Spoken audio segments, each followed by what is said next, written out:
phát phá là phát hỏi tế pe và phát hiện khát sẽ Giêsu thông văn mình lăng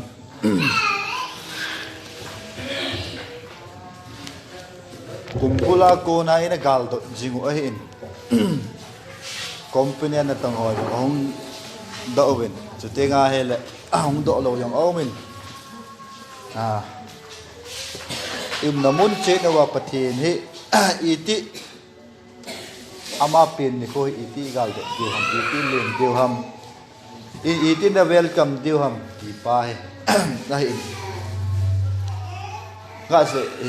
se masanga ga se nom chu hi le mi te hin phat phal e ho hin phat phal phat ho imu jibin phat lo pi ta te pathin nei pi jibin hin la chỉ phát lâu pi họ phát hỏi phát mình lụt ta họ em mà hòn và thiền lung đây là mấy mình gì người nam thì ba rồi cái khổ cái điều cái tiền chú tiếng ai lại ít tàu nôm lâu tiếng lèo tàu thê lâu cầm tàu thê lâu cái tiền lệ bào thê lâu na và thiền hiện ngã thúng thê lâu bào đó thê lâu họ cái gì đó dữ chú tiếng ai lại hầu in ít chỉ nôm lâu tiếng lèo hầu in chỉ nôm mà chỉ thề lâu el bay chặt mồ hồ khối gel độ khao vầm chỉ tiếng ai lệ thì chỉ chơi hình bát thiên hết ít hậu hạt về với ít tàu nôm gì lâu cũng mình thì chỉ tàu nôm lâu cũng tức là bát thiên có mà đây là ngày thum nôm mà thum thề lâu lúc na ấy là gọi là hospitalize ông họ có ý gel độ khẩu bằng thì tu ni có ai ấy họ ý gel đi mình cái đây là gì chứ bát thiên đầm na tê pe mình hin na tê pe mình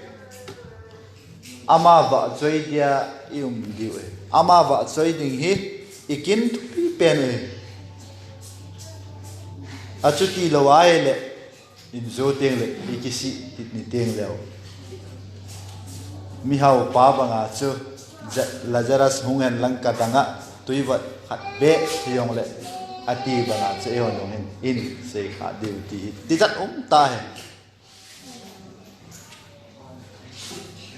lấy xe na he khát về ipe na là ni về cái thi đinh ấy ni về ipe na là khát về cái thi đinh ấy khát về pen cái thi chút tạ sa ipe nó hi ấy ni về pen thì lagawa patient tôi cái job hop cái job nào cái relationship patient tôi relationship này na pau cái chi pen ni na ấy tiếng ai lại thì khát về thì ni về thì đinh ni về thì điều thì bài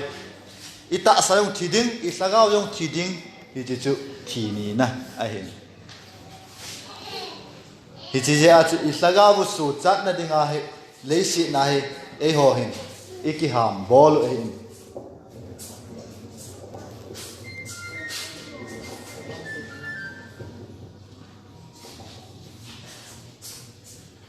chút tí lâu ai lệ anh dâu lá lâu vào khaleo hen in lâu đinh chút tí ngay lệ ít thứ lung lùi duy là alo gì lâu ta na lẹp lâu lâu thu lung mi tê thu lung cha tê patin khát sẽ hồ na monotheism thì gọi English cho English là Greek Hebrew in tin monotheism thì chú pathin khát tạ san pathin khát hồ pathin khát ging thì đam thì chú Israel te giống monotheism pathin khát hồ ở hình là mahon Messiah anh cái san kia rồi na dunia ấy hôn giống hichi hu hình pu Giêsu ông pen hi in cái san kia khá thì tí ra ta Jason hỏi tên ilung tim pumpin pakai chu ita san diu Deuteronomy bungup chang li changa changup na chu wo Israel na pakai na pathin chu khat se pakai khat se bo hi na pakai na pathin chu na lungthim pumpi na ta asan na pumpi na ta sa pumpi a chu na lungthim pumpi a na pakai chu na ta san ding ai hi chi chu e mahon ipoi pi diu pen chu i mu nau han lang i che nau han lang hoi la i che nau yong hi chi chu i bol diu ai Israel te chu chapang ahong pau thia ko na hi ahilu su adang hi lo si wo Israel na pakai na pathin pakai khat se bo hi ama chu na lungthim pumpi na ta sa pumpi na thanei na pumpi ama chu na ta san de hi chi akihil na api pen ahong khan le nung teng le chun ahisa na hi chi chu pakai pathin i ho diu ta na he ho ta san mi te ding a hi chi chu hin hi chi ji a chu hoi ta hin lunggil nei ta in jang ka lunggela cha i man da dang lo hin pakai pathit i ho na wa hi i hung khom ting le hin hi chi lai lam kul hi i pidinga i da ji wi do ti hi ka lunggela chu a ji chu bedside a tuikul chu i hewi bedside a tuikul chu dam lo ten hi chilai chu ahung ki cho do pakai wan til a hin cho ni ting chu hin cho ling ting le chun hi chilai chong kha sa pen pen chun dam na ta sa dam na ani chu e hon jong dunia hi ta sa dam na hi lo wa slagau dam na ingai chan chu na slagau dam na ingai chan bang wa chu tunin nu ko ayong hi chilai lam ko hi hung lam ting le chun slagau e pol om chu slagau hi ki chat lo ding pathin hi ki chat lo nai zo ding pathin kom bel khat ve ni lang ka sei ban pathin kom pathin nai ho te ti chun ai hi je tu ne pathin nai ho tin pathin slagau bon ho te ti ka sei no e pi le Christmas lim ding hi win Christmas thu to hong ki to hi jong le ka thu sei ding thu pi lai ta do Bible chang ni Isaiah bungkup chang Isaiah bungko chang gup na ai tiếng là John lai chu ai bung chang cho ga thế tai hi chu hin mang hing cái tin jing lang tiếng tu sei ho chun hin mang tan tin ipile pat patien thu simui te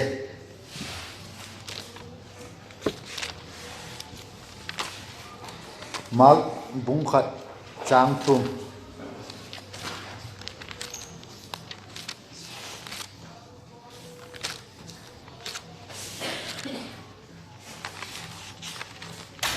mag bung khat chang thum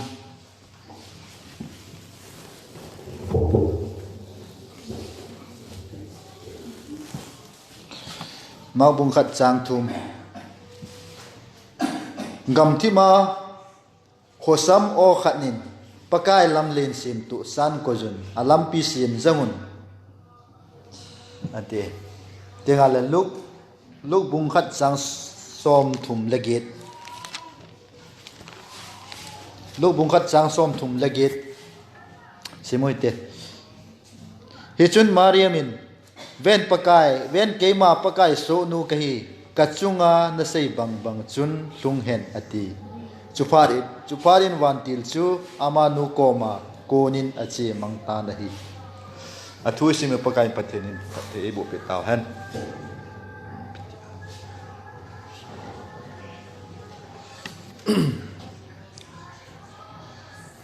Ethiopia diu chu pakai lam len sim tu san ko yun alam pi sim zangun chu te nga hele na sei bang ban chun ka chungan hlung ta hen ate marimin wantil henga na sei bang bang chun ka he ka chungan hlung hen ati mari banga he e hon jong nok na ipi u ngai jin pakai lam len isim zang diu alam pi sim zangun alam len sim zangun ati tuni ni khwai ki go diu dan chu ji chu he kum se a he Christmas imangovin angaya igel điều ham angai na cùng kít tiếng là hung kít tin cùng kít tiếng kia mang kít thâu tiếng iti wam ilawai le hi chi imanu hi pakai pin ile mu hi nang le ke jen iti le mam hi chi chu ilungil pum pin le mu te na chu tiếng ai le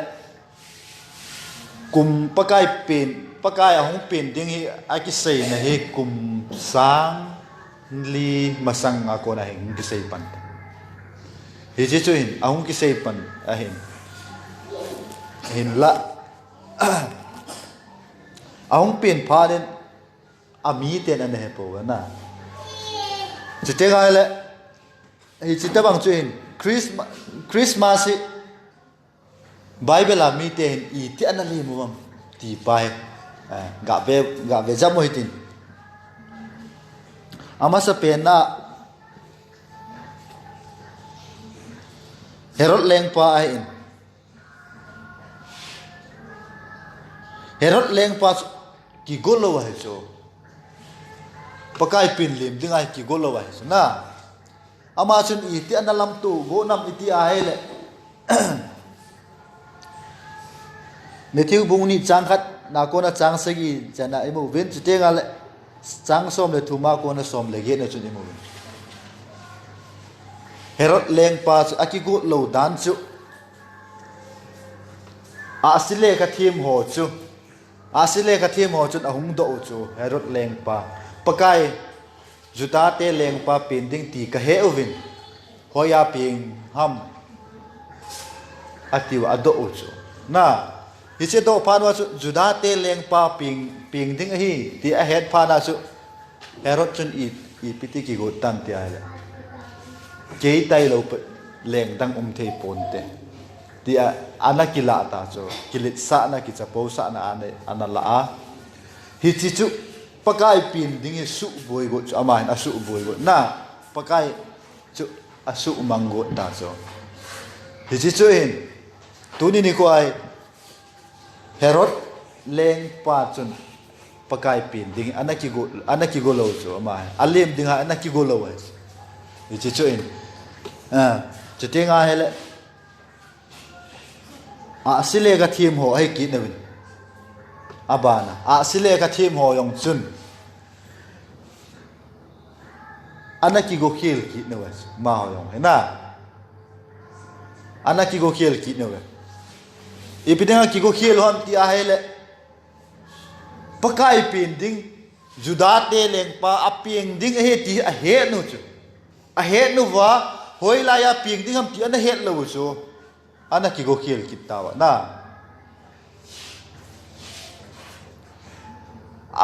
juda te leng pa pieng ding he ti chu ana he nu wa hi le ama ho a ki go diu dan chu hoi lai mu na pieng ding ham hoi lai ko a pieng ding ham ti a he nu wa pha chu la na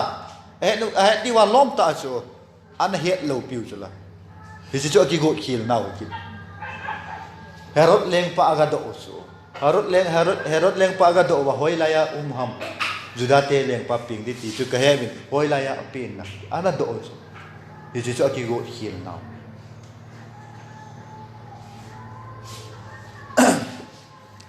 hi chu ei ho he tu ne ki go khaw ha ki go khil ham na chu te ga le Mary in ma he nunga thing sela pakai pin ding nga anu na thing sela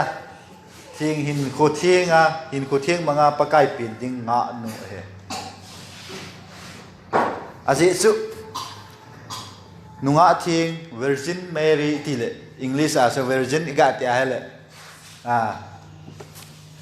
pasal to kitimat lo wa ko igel je so na hi chitta bang sex elawale iti seda hi chichu pasal to kitimat lo na pa ako hi chichu virgin iti je mo so he wa ga chichu virgin at ko na hi eti al nun dan khan dan abona sa thi nga ma na hi chichu virgin ti akon pental se bible aje chu nunga tam ta hi ve to hi chi pha lai on chu nunga tam ve ta mi to kiti mat lo tam ta om ni su na Mary le le lo mai the chu pakai lung tu pathin lung tu ana hi ji a chu anun dan akhan dan achon dan zo si a chu pathin lung tu a hi ji a chu Mary hi a sen chu ama pin na ama hong ki jin ni nga Mary na hi ji a chu nunga thing Mary kiti e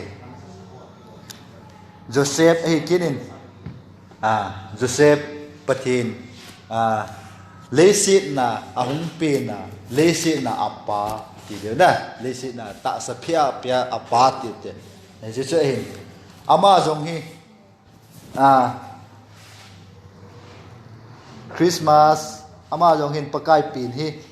gin ngai ta anga he lungmong ta o gin ngai ta na ananga nga jing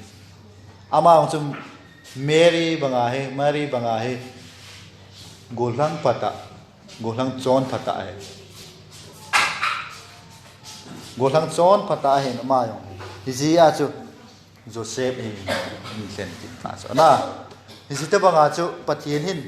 e ho hi e tanu hi nam I chon phat noi nam yin ngai ta chu pakai pin ding in li inga jing hi nam ti yelo poi mo se jenge ti te ngai le Simeon thim gao pu na Simeon thim gao pu he ama jong he pakai pin ding nga lel puma nga chuma he anga lela nga lel cho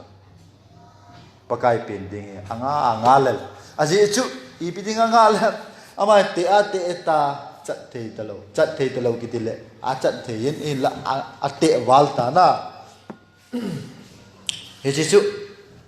Hichi judate leng ding ahung pin to ka he ama chu thilo ding a sagawin ana sei do sa hichi chu he Simeon hin pakai pin ding hi nga lel puma ana nga ai anga le hung ping loi le ti ta ma chu anga he chu la Israel te ki de Israel te hi koite hamiti aile Abram si sa te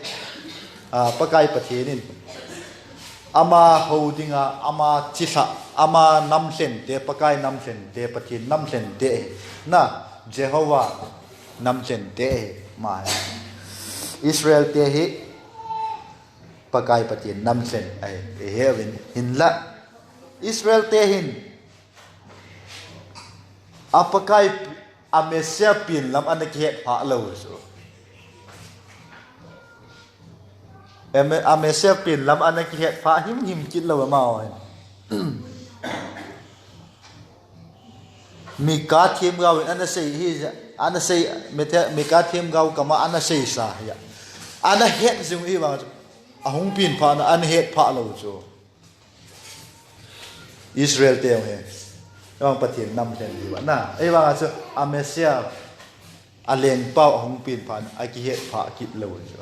lung dan ta ai ti ding khat da chu mai Israel te yong he ji a chu ai ho hen tu na pakai hong pin ding in het pau ha ale het pha lo wa he Israel te bang an hi wa le in hi wa le chu lung set ta ai di abana Bethlehem hopi na Bethlehem kopi hen komi ten Bethlehem komi te tiu te tu la ya he kin khat imana he le chief guest cho na chief guest pu hung ahung phat chu ina nga si jingwa chief guest pa iti le hung nam iti le nam ti ai na nga jingu chu vai thun na ding chu ina sa le ju chu service oi ta ina bol ju chu na jindot hoi ta na jindot jiwa ina I khat jiu cho I ti sei dia lim dol ta ina bol jiu na hinla Bethlehem komite chon I pi bol wam ti ai aleng pa ong pin juda te leng pa ong pin ding pa ong pin ding hi ama komite hin mun api thei ta lo so leisit no sa na leisit thulanga bo hi kisabo jo na leisit thulanga bo hi kisabo yo ama ho aje chu midang ahau aleng lalal ho jo si chu a in mun ho chu a in room ho chu a pi over ama ho yo chu ana sa ta chu pakai yesu chu hoi lai hong pin Bethlehem bong in a chang ta chu Bethlehem bong in lele chu ama hon ana pi do ta chu na leng pau hong pin na dinga chu hi chi chu hin tu ni ko ai Bethlehem po mi te banga chu e ho hin leisik nok sana langa hi in ko man jo am pathin hi yung ping ding zon bung khat na cho ati lo chun thu hin thu chu ta sa phe hin thu chu pathin to kho mai som le lina thu chu ta sa phe se in lawa hung na hi chi in lawa hung ping thu pathin hung ping ding hi Bethlehem komite banga chu yo hin in ali muham nopsa da ding leisit nopsa na na man khao ham sin le che na man khao ham elawa hele nopsa na dang hi so ai in man kha de ti jan ta he Israel te banga chu aleng pau ping he phalowa hin ku iman ji ham na e wanga chu ama ho ko ma he mika thiem ga kum sang li ma sang pe ana sei do sa a het jingu chu e wanga chu alungwa agel jengo mesia hung ping ding hi mesia hung ping ding ti a het no e wang hung pin pha na a het pha lo na he chi chu hi chu te nga hele Herod leng pa banga hi pakai hung pin ding hi suboi go jing nahi am alawale alim dinga hi ki go nahi em chu te nga hele a sile ka thiam ho banga chu hung ping ding a hi ti het nu wa hoi la ya hung ping ding am ti i het lo wa hele chu long se ta e dio he a je chu hoi la ya hung ping ding am tu nia he ta sa hung ping ding i talovin sagawa a sagaw e ho lungsung kot hongu hitin ipin sa do na lung theng selin Mary chu nundan khandan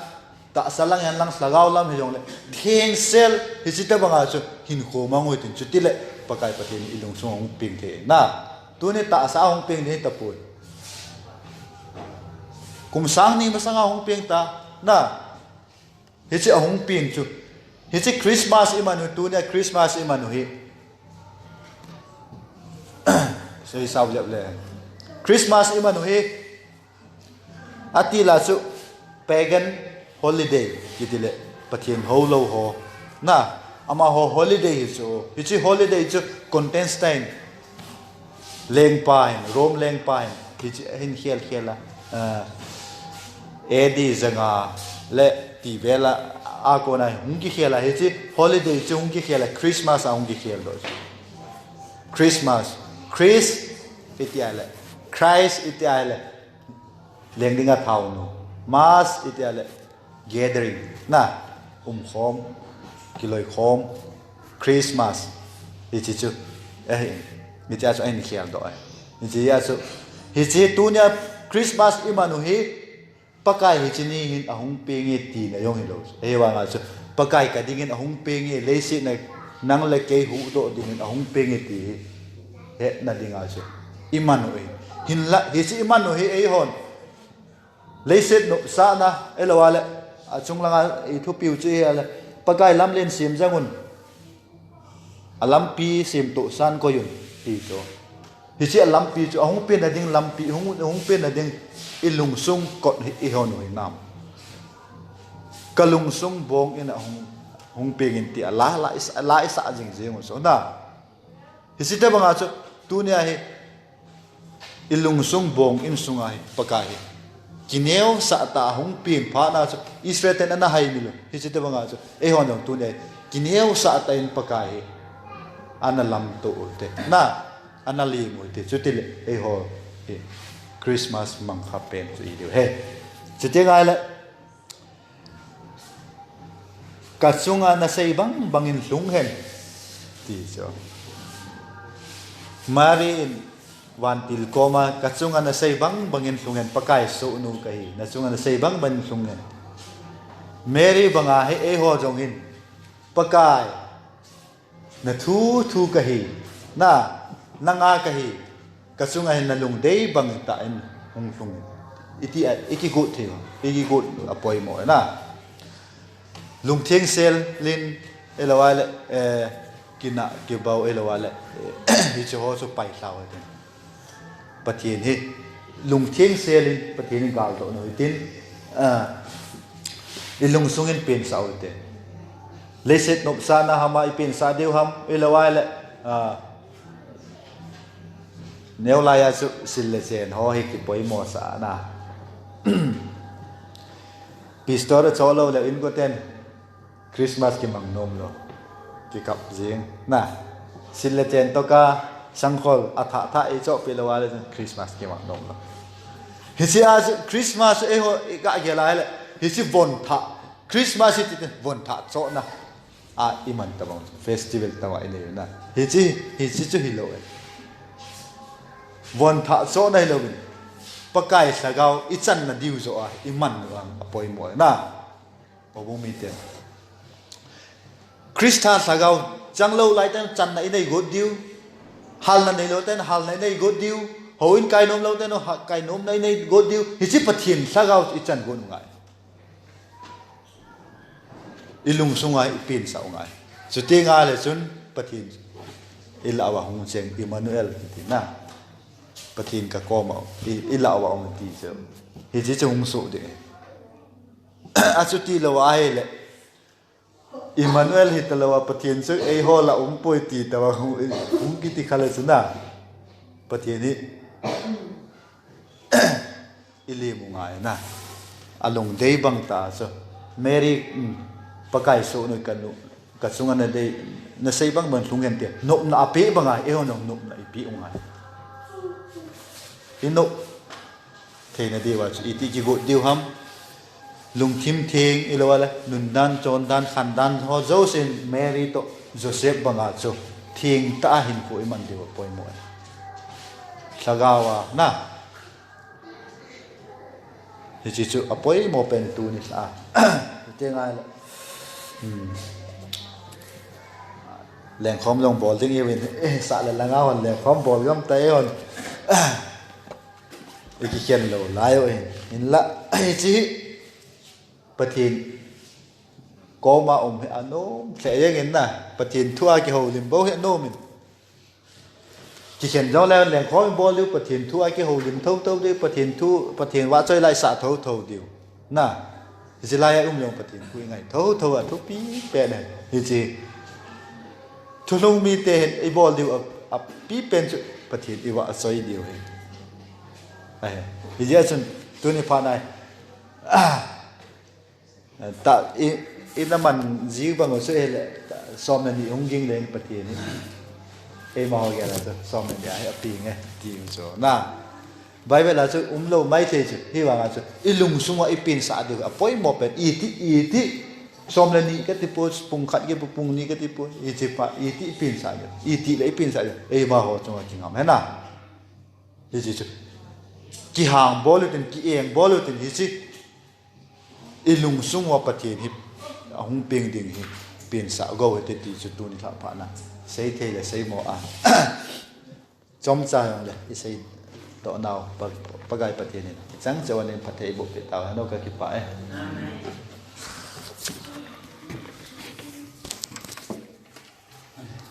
ki pa